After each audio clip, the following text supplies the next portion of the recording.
Assalamualaikum warahmatullahi wabarakatuh. Apa kabar teman-teman semua? Jumpa lagi dengan saya di channel Pusaran Misteri, channel yang menceritakan kisah horor, mistis, misteri, dan seram. Untuk kali ini saya akan menceritakan lanjutan dari kisah tambang berdarah, yaitu bagian ketiga. Kisah tambang berdarah diceritakan teman saya Zian di akun sosial media Kaskus. Sebelum kita simak ceritanya, teman-teman jangan lupa untuk tetap di channel ini sampai habis ceritanya. Setelah itu, klik tombol like, komen, dan share video ini. Dan jangan lupa juga untuk klik tombol subscriber-nya. Ya sudah, langsung saja kita simak ceritanya bersama saya, Yulia.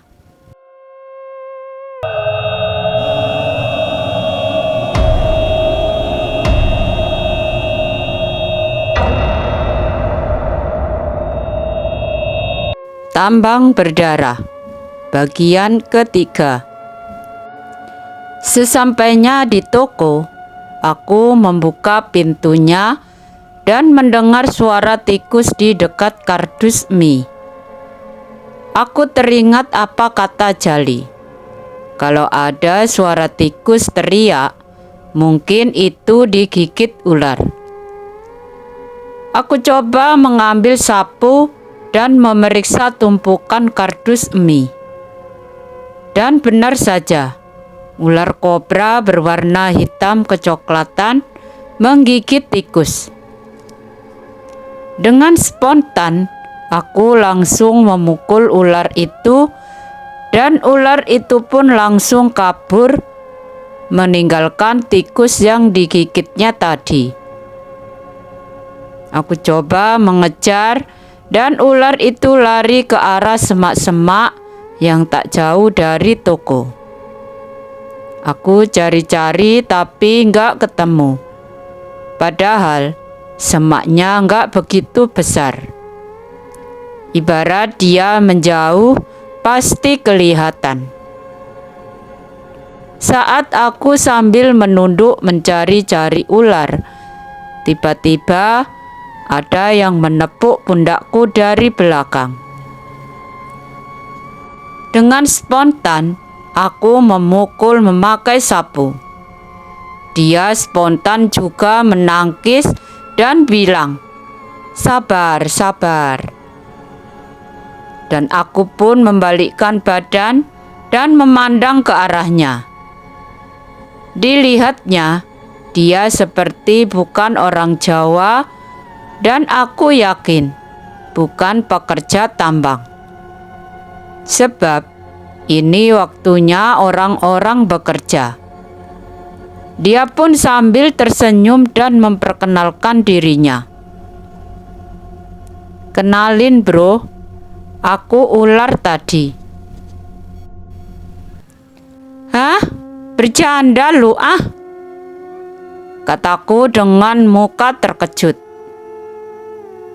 "Iya beneran. Aku ular yang kamu cari tadi.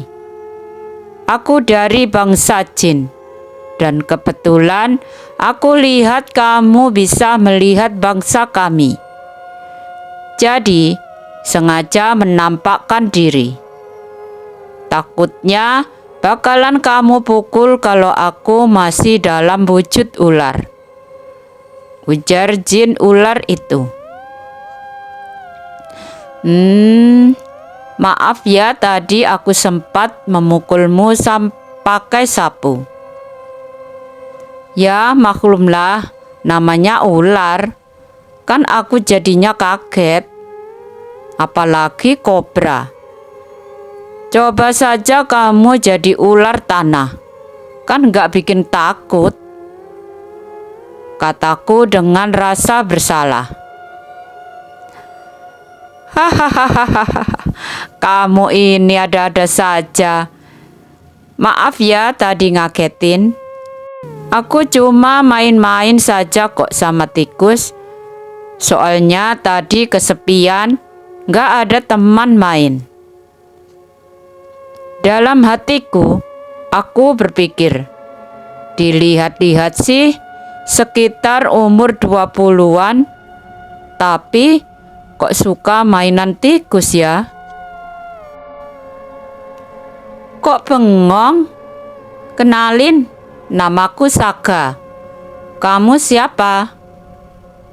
Katanya sembari memperkenalkan namanya. Kok namanya mirip game? Aku Zian.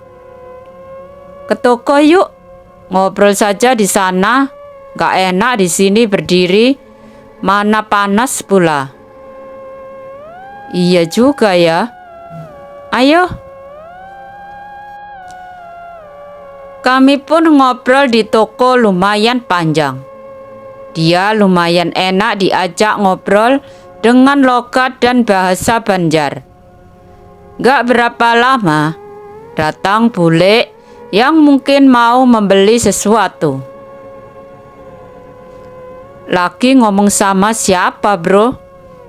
Tanya bule yang mungkin heran melihatku seperti sedang berbicara dengan seseorang.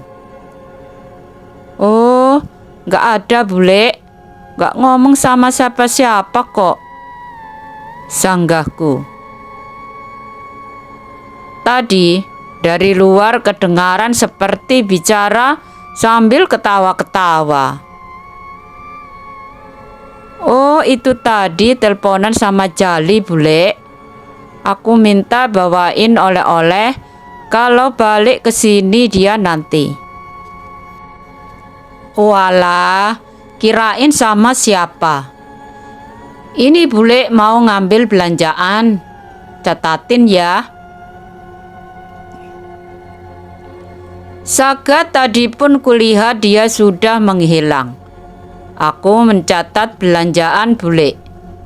Kemudian, sebelum bule pamit pulang, beliau berpesan untuk malam ini supaya aku mampir ke pondoknya untuk makan. Karena bule makan ikan yang baru didapat sore tadi. Hari demi hari pun berganti. Tak terasa, sudah sekitar seminggu aku tinggal di situ. Tapi, sudah punya banyak kenalan. Mereka yang sangat baik dan ramah. Ditambah lagi aku punya kenalan beberapa teman dari alam sebelah, yaitu alam jin. Setelah beberapa hari Jali pun turun. Akhirnya dia naik lagi dan mengangkut beberapa barang belanjaan seperti biasanya. Seperti biasa, aku membantu dia untuk menurunin dari motor dan menyusun ke tempatnya di toko. Dan kulihat Jali membawakan kue bolu Haja Enong.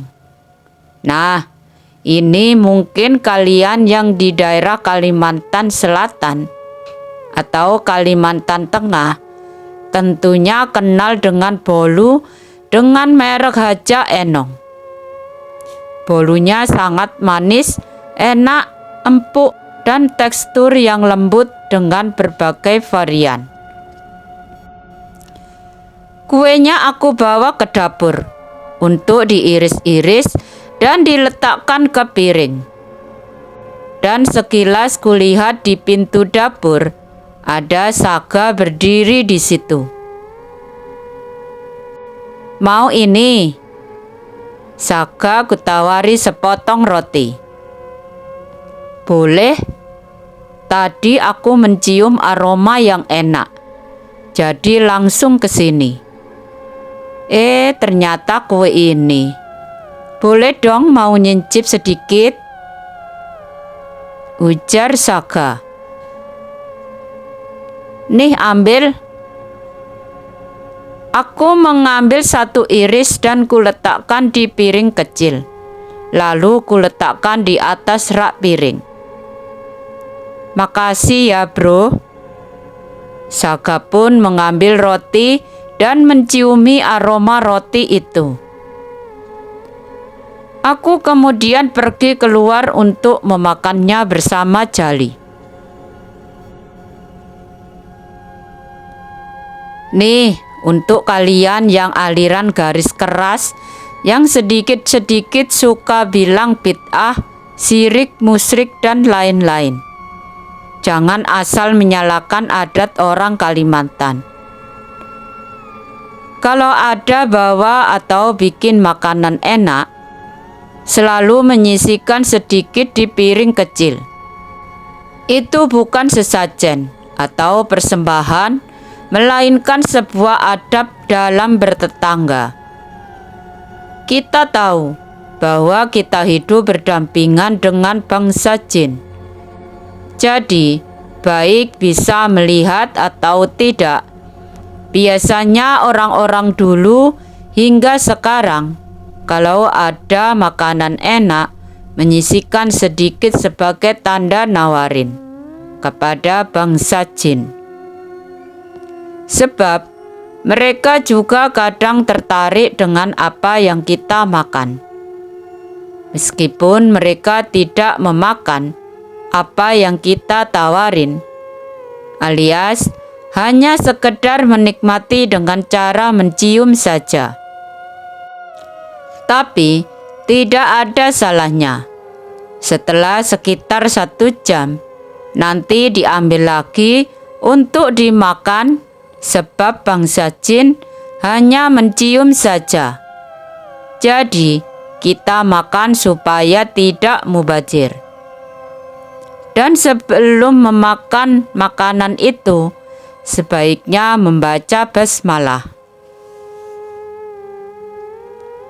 Ibarat gini, kamu jin dan tinggal di suatu rumah, dan orang rumah bikin masakan enak yang jarang dimasak olehnya, tapi gak ada pernah nawarin. Gimana perasaanmu? Tapi kalau ditawarin, pasti ada rasa senang. Jika nawarin jin adalah musyrik, maka apa bedanya dengan ngasih makan ayam? Toh antara ayam dan jin sama-sama bukan manusia. Kenapa ngasih makan ayam boleh, tapi nawarin jin gak boleh? Padahal mereka sama-sama makhluk Tuhan juga. Gak terasa malam hari hampir tiba.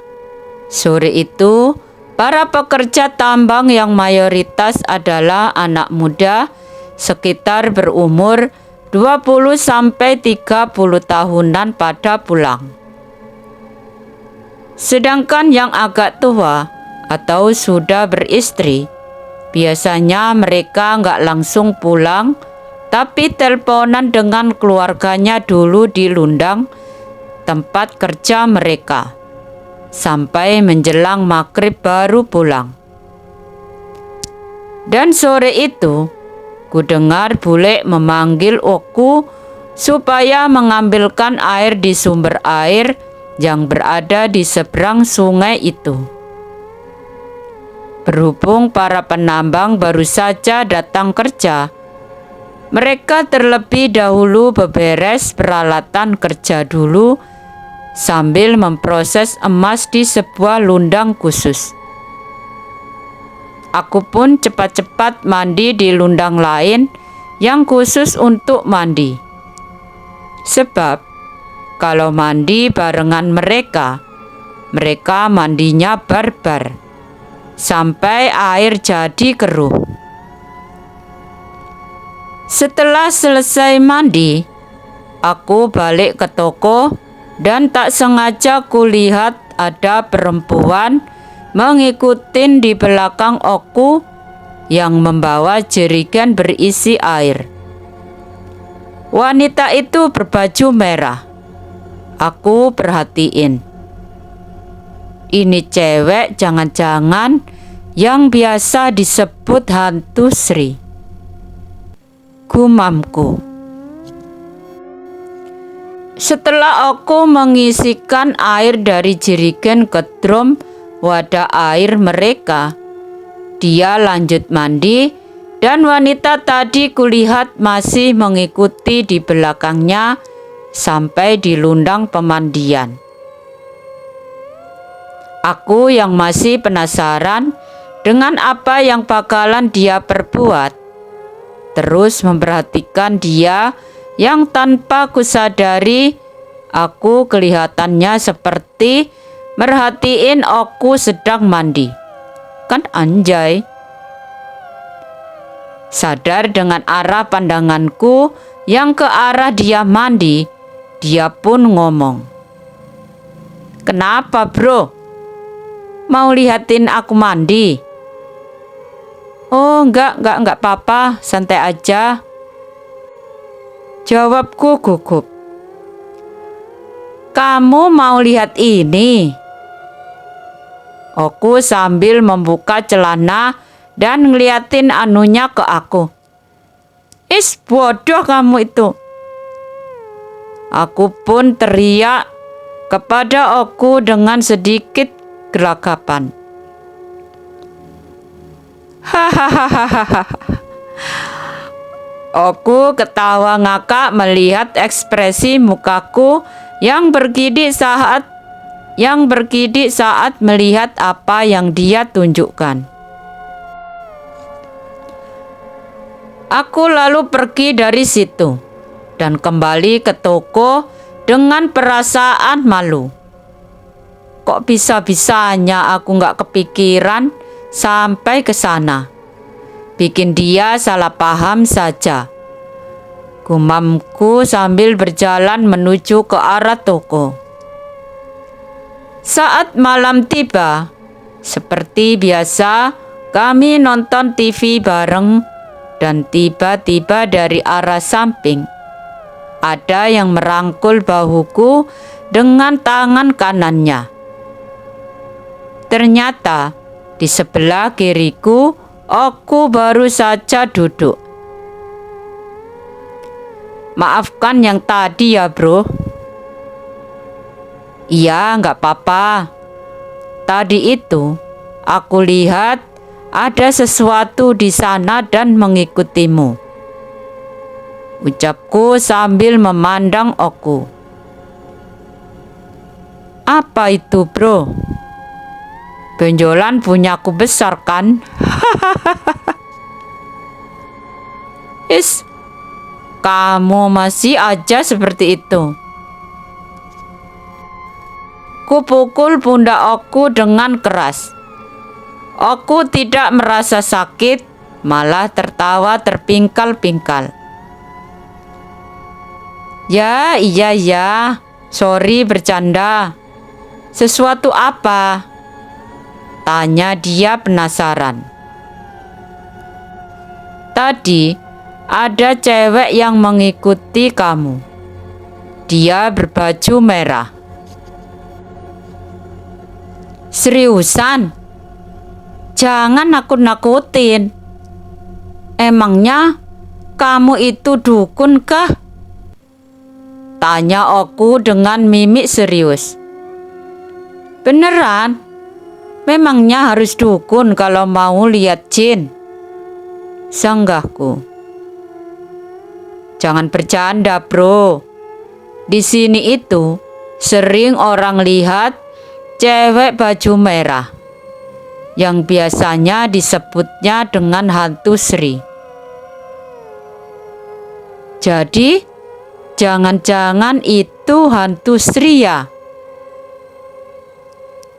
"Jangan gitulah bro, gak usah nakut-nakutin aku." "Hahaha, bercanda. Tapi aku serius ini." "Hah? Sudahlah, bahas yang lain saja." Aku pun menghindari pembahasan yang mulai serius itu. Kami pun mengobrol hal lain sambil menonton TV hingga sekitar jam setengah 10. Setelah itu, aku bilang mau balik ke pondok karena besok udah mau kerja lagi.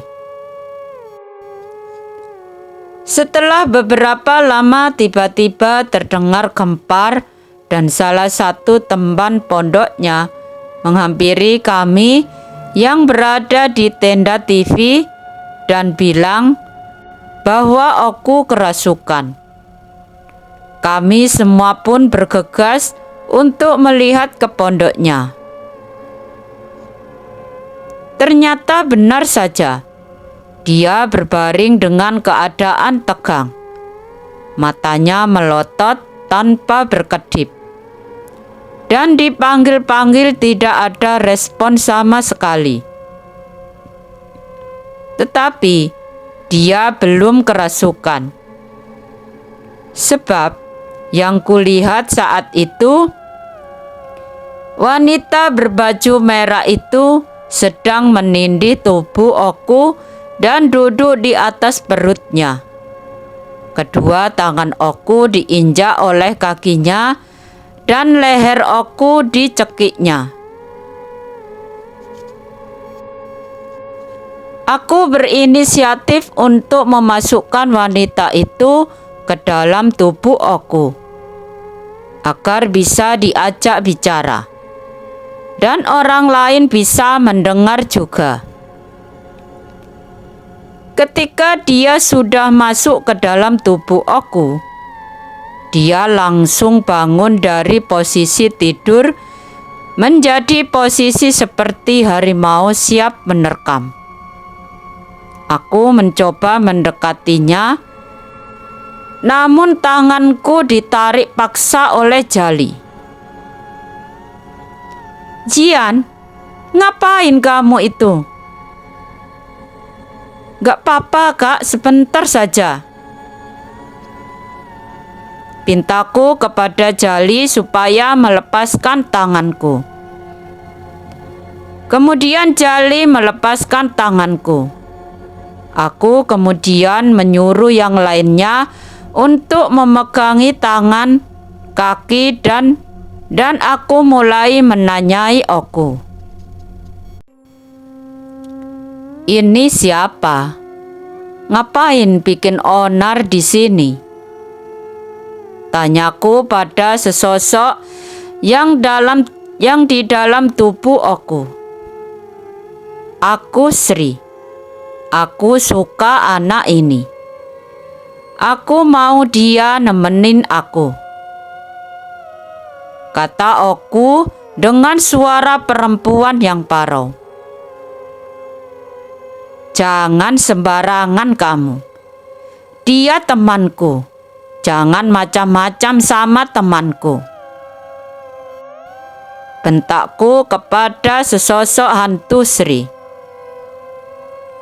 "Segala yang ku mau, aku harus kudapatkan." Setelah itu, Oku tiba-tiba ambruk ke lantai tak sadarkan diri. Kulihat rohnya dibawa oleh Sri pergi. Aku pun dengan cepat meminta bantuan sama yang lain untuk mendudukkan Oku. Dan aku duduk di depannya. Aku memegang tangannya dan memusatkan pikiran untuk mencari tahu kemana Sri membawa kabur roh Oku. Ternyata Oku diculik ke alam mereka. Dia membawa Oku ke rumahnya. Sebuah bangunan yang sangat tinggi dan di sekelilingnya terdapat kebun bunga yang luas. Aku masuk ke dalam rumah itu dan ternyata Oku sedang diikat di sebuah kursi. Aku hendak menghampirinya. Namun, tiba-tiba Sri menghalangiku dengan tatapan seperti orang marah. Seketika itu aku mundur. Sebenarnya Aku agak ragu-ragu juga. "Hai bocah manusia, ngapain kamu masuk ke rumahku tanpa permisi pula?" ucap Sri dengan lantang dengan suara paronya. "Salahmu bawa temanku ke sini, dan aku mau mengajaknya kembali pulang. Aku mau jadikan dia pengantinku. Ini adalah genap 5 tahun kelima hari kematianku. Aku ingin dia sebagai persembahanku kali ini." "Bodoh amat, orang mati mana bisa jadi hantu. Kamu cuma jin kurang kerjaan yang mengelabui orang-orang di tambang sini." "Terserah apa katamu, aku mau dia saat ini." "Tetap gak boleh. Aku akan segera bawa pulang." Aku pun tak mau kalah dengan sosok hantu Sri tersebut. Tiba-tiba dia menyerangku dengan sebuah bola api. Aku spontan menghindar. Aku yang gak tahu bela diri, jadi gak tahu harus berbuat apa. Tiba-tiba dia sudah ada di depanku dan mencekikku. Rasanya nafasku hampir habis, dan tiba-tiba Sri terpental ke belakang. Ternyata kulihat di dekatku sudah berdiri Saga sambil tersenyum kepadaku. "Tenang Jian, aku akan membantu kamu kali ini." "Terima kasih Saga," ucapku dengan nafas tersenggal-senggal. Kemudian pertarungan mereka pun terjadi. Cukup sengit. Gak berapa lama, Sri mengeluarkan sebuah tombak dan melemparkannya ke arah Saga.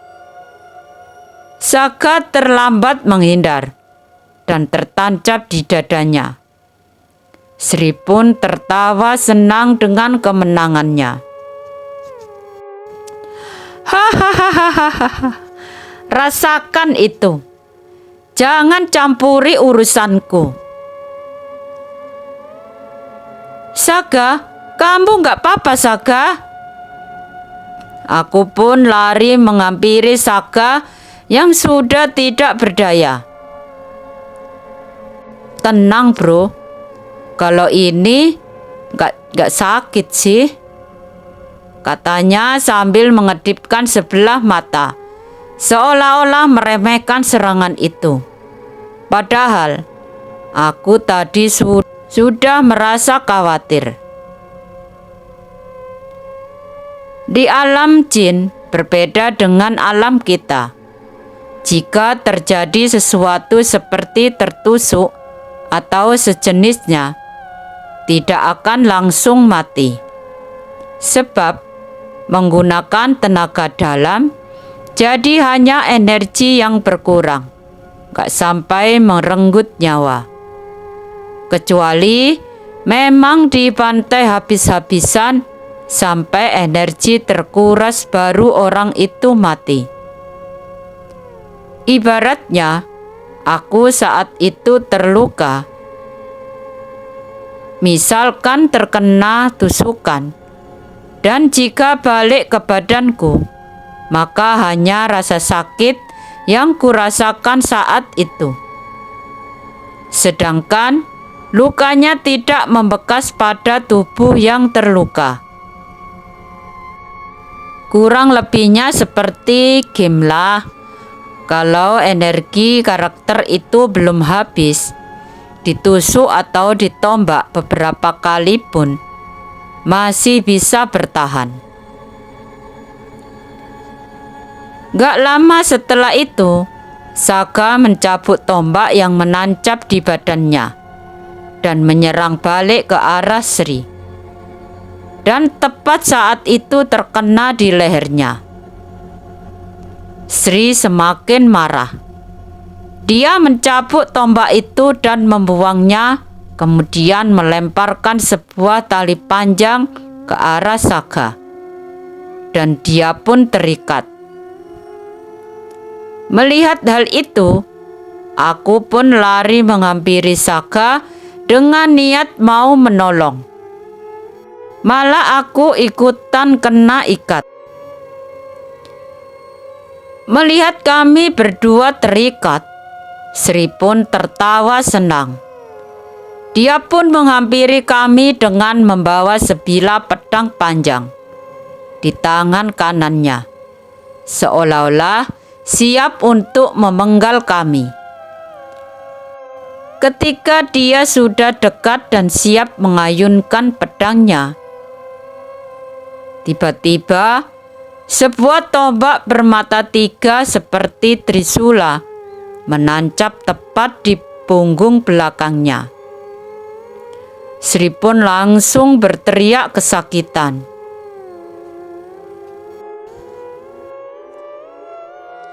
Dan kulihat di atas ada Datuk Lubai beserta beberapa orang yang mengawalnya. Sekitar lebih dari 10 pengawal. Beliau pun berkata, "Sri, kamu udah keterlaluan. Sampai ingin mencelakai manusia. Kali ini kamu tidak bisa dimaafkan. Kalian semua bawa dia pergi," kata Datuk Lubai kepada pengawalnya.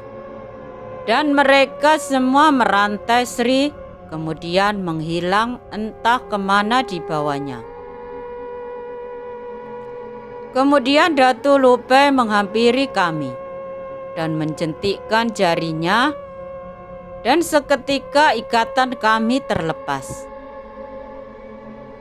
"Kalian berdua tidak apa-apa?" tanya Datuk Lubai. "Gak apa-apa, Datuk. Makasih sudah menolong kami. Hampir saja kami celaka," ujarku. "Sama-sama. Sri ini sudah mulai kelewatan. Dia itu sebenarnya adalah salah satu anggota koloni kami. Tapi sangat susah diatur. Apalagi semenjak kematian seorang wanita beberapa tahun lalu, yang kebetulan namanya sama-sama Sri. Sri mulai usil dengan manusia dan suka menakut-nakuti para pekerja," jelas Datuk Lubai. "Oh, jadi selama ini yang sering aku lihat menyeramkan itu juga Sri, Datuk?" tanyaku. "Iya, dia hantu Sri," jawab Datuk Lubai. "Maaf, saya permisi pulang dulu ya. Takut dicariin sama teman-teman. Soalnya tadi lagi main sama mereka dan langsung lari ke sini saat tahu Zian dalam masalah,"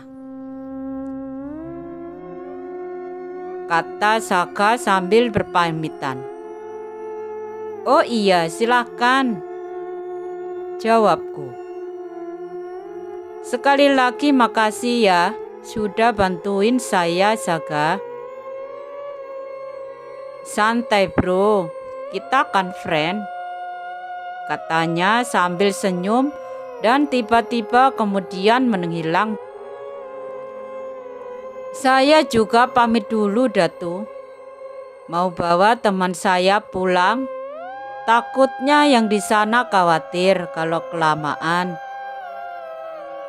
Aku pun juga pamit undur diri kepada Datuk. "Ya, cepat bawa dia pulang. Aku pun membawa Oku kembali dan kami balik ke tubuh kami masing-masing. Ketika kami bangun, ternyata para pekerja pada berkumpul di dekat kami. Bahkan sampai ada yang membaca Yasin. Dikiranya kita mati apa? Gumamku sambil ketawa cekikikan.